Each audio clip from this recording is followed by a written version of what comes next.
Hey there, it's Jane from Calamity Stampede. Today we're talking about resists. If you don't know what I'm talking about, hang on because I'm going to tell you all about it. But first, let me show you. If you checked out my last video, you saw we made some really awesome backgrounds with photo paper, ink, and alcohol. You can also use water. I like the alcohol myself, but you can use water too. It makes the inks a little runnier than the alcohol does. So these were some of the ones that we did in our last video, and they turned out pretty cool. And I kept playing, and the next thing I did, I used craft ink with the next one and metallic ink. And you can see it. Can you see how shiny it is? If I see it, it shines. So I got some really cool effects with the craft ink, so it works too. And this one I embossed a little bit in clear embossing powder, and we're going to talk about embossing later on in the video, but it looks pretty cool. And so we can use those in our scrapbooks and in our cards and things like that. So I kept on playing. The next thing I did was I grabbed my Versamark, which is a watermark stamp pad, and I use my Versamark a lot to emboss. Again, we'll talk about that later, but you can also use it as a resist. And so I'm going to show you in this video two different ways to do resists. First, this is the first way I did it. I used that same technique that I showed you in the last video, using the inks, and I stamped. This one was Sea of Textures. This is going to be in the new catalog, which goes on sale June 1st, 2018. And so these were the first ones I did, just really pretty. Got some really good colors out of there using like the Tranquil Tide. But these I stamped with the Versamark, the rubber stamp, and I just made like a background. And then I did the same technique with the inks, and I, pressed it down. And this is what came up after I dabbed it and got all the rest of the excess ink off of it. It looks really cool. Now this is a resist. The second one I did, I love, and I turned it into a card. As you can see, I used some embellishments and things, and this scrapbook paper is going to be in the new catalog as well. It's called Tranquil Textures, and I absolutely love those colors. And I used real little seashells and I hot glued them on. And so this card, it's a pretty big, heavy card, so you'd want to send it in a bubble envelope, but you can also stand it up as artwork on your desk. So I love that. It turned out so cool. But this was just done using resists, which I'm going to show you here in a second. The other one I did was I used this stamp set, Beautiful Day, and I stamped these in Versamark on the photo paper. And I did the same thing. I just pressed it down into the ink with the alcohol. And check out that other video if you want more information on how to do that. This one I turned into a card. So you can see there's some really creative ways that you can use these backgrounds. Now I'm going to set these aside for now because we're going to get to our next part. Oh yeah, first I guess I should show you this too. You've done resists before. If you've ever taken a white crayon and at Easter put it on an Easter egg before you dyed it, and that's a resist. You're using a white crayon. This is one of the pages from my visual journal, and I used white crayon in some of these words. And then I sponged and brayered over it to create a resist. So see, discover, dream, embark. Those are words that I just used a white crayon. So this is the same exact technique. This just resists the color that we're putting down. So crayon is one way you can do it. The problem with crayon is you can't get it really on a stamp. So I'm going to show you how we can. So on to part 2. If you've never played with Brusho Crystal Color, you gotta do it because it's really, really fun. So the first thing, if you know, it is right now, it's the end of May, but 4th of July is coming up quick. And so I thought, you know what, let me do some 4th of July stuff, because this one I did with a butterfly from that Beautiful Day set. And when I used the Brusho on it, I thought, wow, that looks like fireworks. So I set it aside and I got out some of my Americana stamp sets. And I created some more that look like fireworks all over. And you can kind of see, the Versamark. It's kind of light in the background, but it's there. You can see the images all through there. So this is one thing I'm going to show you. Now, what you're going to need is Brusho Crystal Color. You need some Versamark. You're going to need your stamp set. I'm going to use, this is an old retired set called Land That I Love. I'm going to use that one. You can use whatever set you have. And photo paper. So I'm going to need some photo paper. And remember when I said I had a lot of photo paper? I wasn't kidding. I've got a lot of photo paper. That's why I can play with this, because I've got so much of it. Now, you can do resists on other papers too. This is the same exact technique done on watercolor paper, but you see the effects were not quite as pop. They were not quite as bold because the watercolor paper absorbed it, which is fine. You might want to go for that look too. But so this is a resist done on watercolor paper with the same Brusho technique that I'm about to show you. You can use water for this. I prefer, for the firework effects, I prefer alcohol because it doesn't dissolve the ink as much and it lets it kind of run in sharper. It's not as watery. If you use water, that's okay, but it's going to give you effects that look a little more drowned, sort of like that, rather than the pop. So this is my Stampin' Spritzer filled with alcohol, and it's a simple, super easy technique. So we're going to grab our photo paper. I'm grabbing right now a paper towel, and here's my Brusho Crystal Color. This stuff is pretty cool. It is super concentrated pigment. It's color pigment in a powder. So it's basically watercolor powder. I'm going to pick out Brilliant Red and Prussian Blue, and you can order these from StampinUp.com. So the first thing is, let me pick out, I want to do the American flag. So I'm going to open up my Versamark. This one pad is very well loved, as you can see. It looks like it's got some Brusho on it actually. I'm going to flip this upside down so I can see what I'm doing. And I'm going to just ink it on. Looks like I've got something on my stamp. I'll just remove that and re-ink. Okay, so that is inked. And I'm just going to randomly stick it down somewhere right there on the photo paper. I'm lifting it up. Can you see? It's a very subtle look. It's like a watermark. So I'm going to clean off my stamp. And let's do another one. Let's do this eagle. And so I'm going to ink this all over. I'm going to stamp the eagle right about there. There again, there's my watermark with the Versamark. And the last thing I'm going to do, I'm just going to put a few of these little stars round about different places. Okay, that's good enough. So I'm going to put my stamp set aside. Now here's where the fun part comes in. I'm going to get my paper towel and set it underneath me. I'll move the Versamark aside. So now I've got my watermarked photo paper, and I've got my Brusho Crystal Color in blue and red, and I've got my alcohol spritzer. So the first thing is I'm just going to spray it down, get it saturated with the alcohol. Oh, there's already some on there, it looks like. Now, here's where the magic happens. I'm going to start sprinkling my Brusho Crystal Color down. Now you'll notice, because I'm using the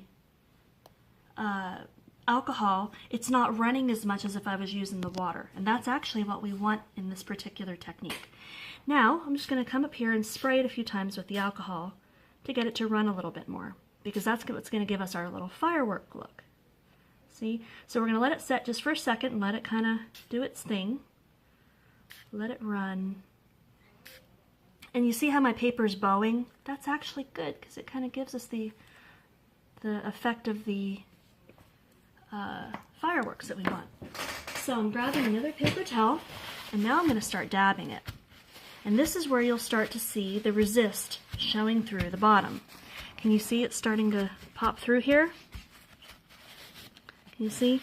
Looks like the eagle is not showing up as well as the flag, but that's probably because it's a more finely detailed stamp, see? And that's okay. So you might get varying results depending on which stamp you use. I hadn't used the eagle yet. So there we go. So now we've got a beautiful 4th of July card front. You can use this, you know, for an invitation, maybe for your 4th of July party, or, you know, just a hello card. So that's one, and you'll notice this one was more red heavy. These others I had done were more blue heavy, and that's okay. You know, just, you're gonna get different results every time. So that is one example of how you can make some really pretty backgrounds using photo paper. So I'm gonna set that one aside. And now we're moving on to part 2 of the video. And in this part, I'm gonna teach you guys about embossing, because we're going to be doing a resist technique with embossing. Okay, all right. So this is what we need. Okay, I've got my brayer out, and my brayer comes in 2 different colors, and I'm going to be using Real Red and Brilliant Blue. You can use whatever reds and blues you have. Let's see, I'm also using my Versamark. Actually, I'm not going to use my Versamark this time. I'm going to put that aside because I just remembered I'm going to be using my white craft pad. They're Whisper white cardstock. And then this is a little embossing buddy. And what this does is if you wipe your paper down before you emboss, it gets rid of the static. Okay, so I've used Whisper white cardstock, and I went ahead and embossed these stars. And this is an old set too, Liberty for All, and it's an old retired set. So I went ahead and embossed these around here. You'll notice that I embossed them in white. Now there are 2 ways to emboss in white. One is to get white embossing powder, and you can use Versamark, stamp in the Versamark, and then use the white embossing powder. I don't happen to have any Stampin' Up! White embossing powder, but I get around that easily. Craft ink is a little bit different than the classic ink because craft ink is a little more like a paint. It's not going to absorb into your paper, it's going to sit on top. And so you can use craft ink to emboss. So I'm going to use my white, this is an old one, but I'm using my white craft pad and clear Stampin' Up! This is my powder, my embossing powder. It's clear. So if you use the clear on top of the white, you're still going to get a white emboss. So that's another way to cheat if you don't have white embossing powder, but you happen to have clear and a white stamp pad with craft ink, that will work. So I've already used my embossing buddy, and I've cleaned off the spot where I want to stamp. So the first thing I'm going to do to make my resist is I'm going to take my stamps that I want, and I'm going to ink it with white craft ink. So we're doing another Americana theme here. So I'm going to stamp it on about right in there, press it down, and then I know you can't really see, but that's okay because it's gonna create our resist after we emboss it. So I'm going to use this Honor and Liberty stamp, stamp it right above there, and then I'm going to use this God Bless America stamp and stamp it right about there. Okay, so I'm putting those aside. I'll clean those later. The next thing is I'm going to need my embossing powder. So I'm going to sprinkle on my embossing powder. Mine's getting kind of dirty. Probably need to clean out some of those. Now I just realized I didn't grab something to put under it. So I'm just going to pick this up, and my embossing powder is going to stick to what I just stamped in the craft ink.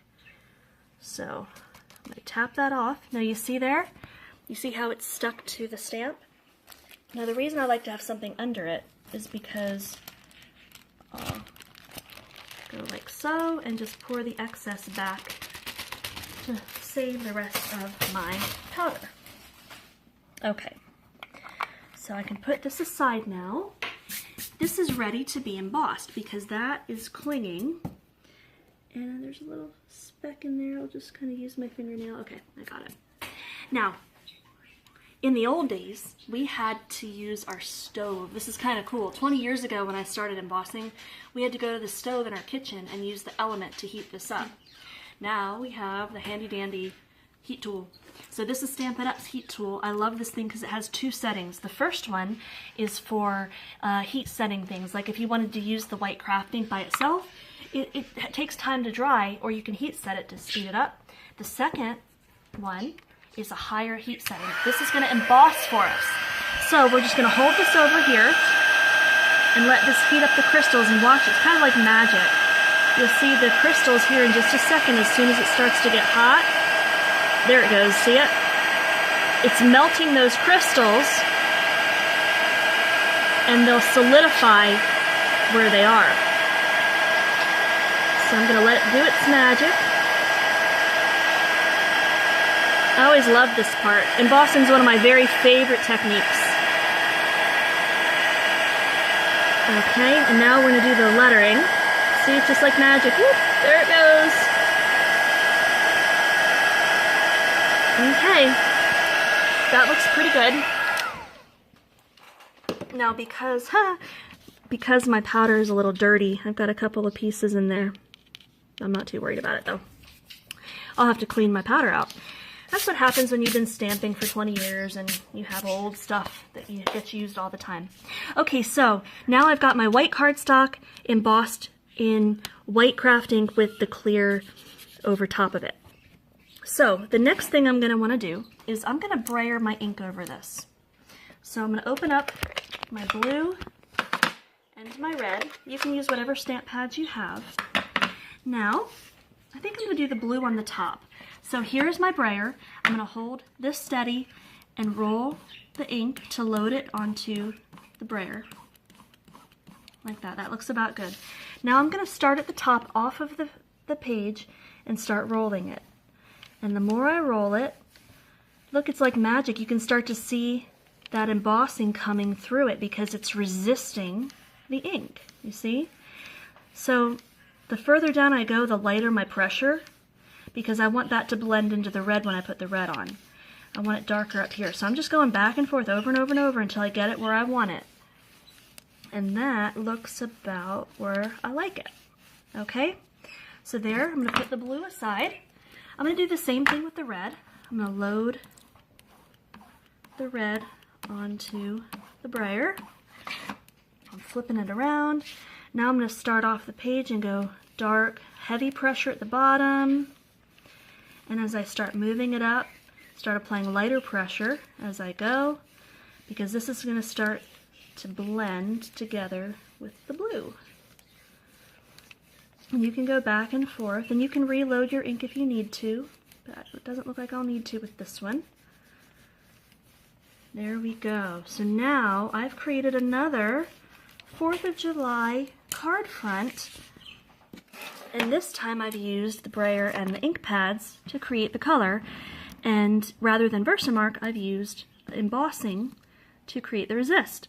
So there are two different ways you can do resists, and they're both going to create some beautiful results. And all of these products are available on StampinUp.com. Not all of them, a few, like these are retired, but you can use whatever stamp sets you have. There are a lot of really cool stamp sets out there. You probably have some of these at home, so that's all you need to make some really cool 4th of July resist card fronts. Let's see, subscribe to my videos if you haven't yet, because I've got some really fun ideas I'm going to do. I keep saying that, and I keep coming up with more ideas, so I've got a whole year's worth of videos that I've got tumbling around in my head. So subscribe, and if you have any ideas that you want to see, any techniques that you'd like to learn, let me know. Give me a buzz or make a little comment and let me know, and I'll see about doing a video about that. If you need a demonstrator at StampinUp.com, my name is H. Jane Harrington. I'm in Alabama, and I hope you enjoyed the embossing, and next time I see you, I have a big surprise for you. So we'll see you then. Bye-bye.